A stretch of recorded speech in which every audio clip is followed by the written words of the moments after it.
جب ملک آزاد ہو رہا تھا اور اس وقت انگریز چاہتے تھے کہ یہ ملک آزاد نہ ہو، علماء کرام کی قربانیاں،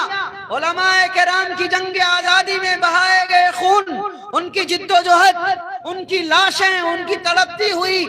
روحیں، ان کے جسم کے ٹکڑے کیے جا رہے تھے، لیکن انہوں نے یہ تحریک چھیڑی تھی کہ ملک آزاد ہوگا،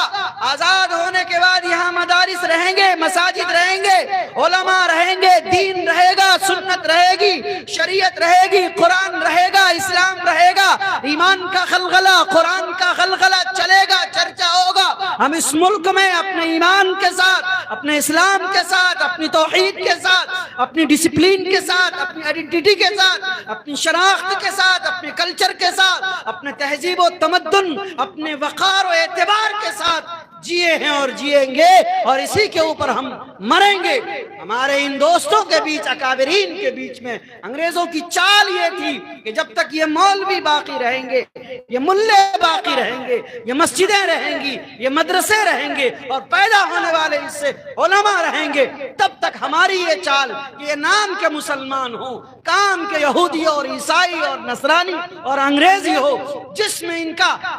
ان کا لگے کہ سب کچھ طور طریقے، جسم سر سے پاؤں تک انگریزیت سے مرعوب ہو، انگریزیت زدہ ہو، نام کے یہ مسلمان رہیں۔ آپ کی روح کو زندہ رکھنے کے لیے اکابرین نے، بزرگان دین نے دیش کے لیے آزادی لڑی تھی اور کامیاب ہوئے تھے۔ دوستو، بزرگوں اور بھائیو،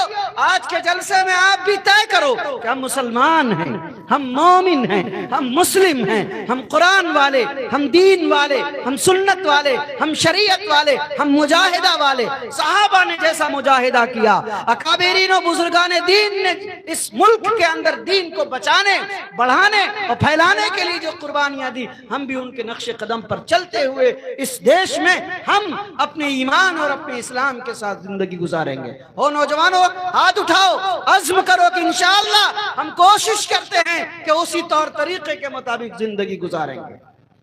30 منٹ ہو گئے، 10 منٹ باقی ہیں۔